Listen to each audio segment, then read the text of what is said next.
Pessoal, 5 mitos ou verdades sobre a saúde bucal.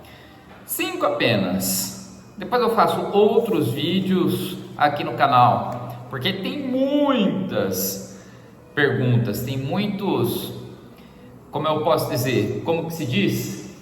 Estigmas, muito folclore a respeito do que nos deparamos no dia a dia. Então vamos aos 5 mitos do canal Odonto e Você. Participe, comente, compartilhe, mande a sua pergunta pelo Instagram ou aqui no próprio canal. Primeiro mito ou verdade: cuidar dos dentes é muito dolorido. Pessoal, mito ou verdade? Isso é mito. Na fase preventiva não tem dor nenhuma.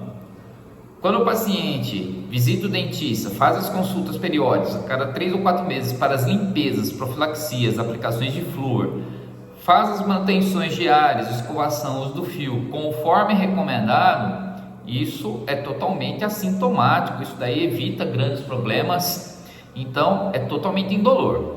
A não ser que tenha algum problema mais sério.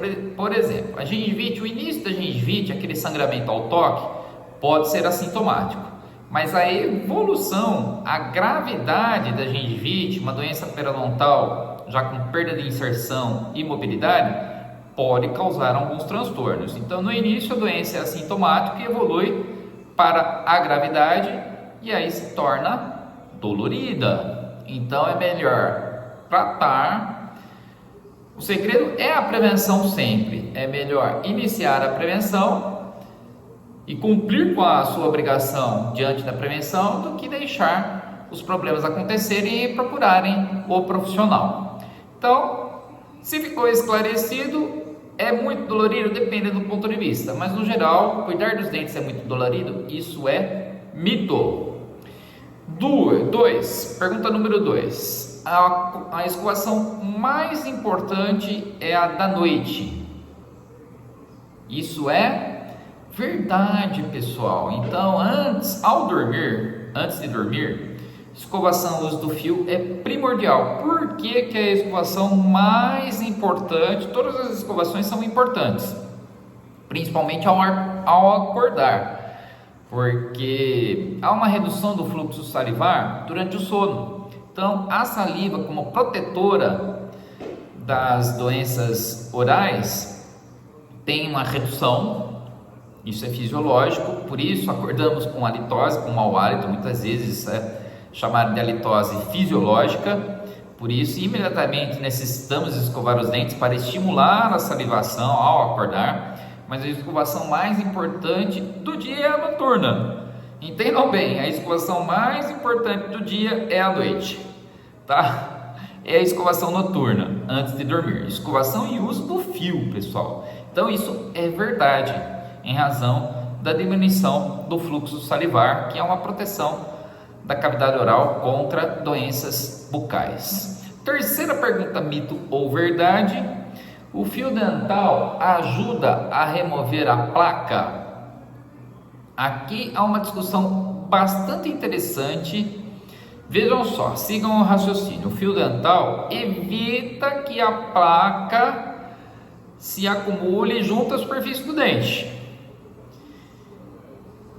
Certo, pessoal? Então, o fio dental atua de forma preventiva. É uma manutenção que não pode faltar na vida diária de qualquer ser humano, de qualquer paciente. Então, muitas vezes, tem gente que diz que é verdade, só que se a placa bacteriana estiver instalada, não haverá remoção com o uso do fio. Só o dentista poderá, com as raspagens, limpezas, com o prof, jato de bicarbonato ou de maneira manual apenas, remove essa placa e se faz o alisamento depois. Então, com a placa instalada, o fio dental não removerá. De maneira preventiva, o fio dental evita que a placa se instale junto à superfície dentária, principalmente na região anterior-inferior. aonde mais se acumula placa bacteriana, por isso que nós encurtamos os retornos periódicos de 6 meses para 3 ou 4 meses. Então 3 vezes ao ano é o suficiente para quem tem uma boa higiene, uma boa escovação, para que não sofra com placa bacteriana e doença periodontal por consequência, pessoal. Então, mito ou verdade, depende do ponto de vista da perspectiva aí. Se a placa estiver instalada, não removerá, o fio dental não remove a placa, mas se não estiver instalada, sim, é verdade, evite que a placa se instale, desde que usada corretamente, junto com a escovação. Quarta pergunta, pessoal: fazer canal escurece os dentes? Isso é mito, mas com uma ressalva, pessoal. Hoje, o procedimento de endodontia, tratamento do canal, não tem problema algum, não é o tratamento do canal em si que provoca os dentes. Só que a ressalva é a seguinte: se o dentista deixar um acúmulo de material de obturação na câmara do canal, aí sim é isso que provoca o escurecimento do dente. Então, às vezes falta um pouquinho de esmero ali, remover com uma curita, o excesso de material obturador, que é isso que causa, é isso que provoca o escurecimento do dente. Entre outras situações, estou citando apenas uma. Então, na maioria das vezes, quando se faz o clareamento dos dentes, deve-se remover antes esse excesso de material. Pessoal, rapidíssimo, que tem gente me esperando. Quinta pergunta, mito ou verdade? Todo mundo precisa remover os dentes do siso? Isso é mito, é removido apenas, a extração é indicada apenas em situações em que a cirurgia está indicada diante de uma situação, uma condição de infecção, dor, prejuízo dos dentes vizinhos e tecidos vizinhos. Então, nessas situações, se tem apenas algumas, a extração do dente do siso é indicada. Se houver boa oclusão, não tiver nenhum problema, não precisa indicar. Então, isso é mito, não é indicado radicalmente para todos os pacientes. Pessoal, o canal Odonto em Você, até a próxima e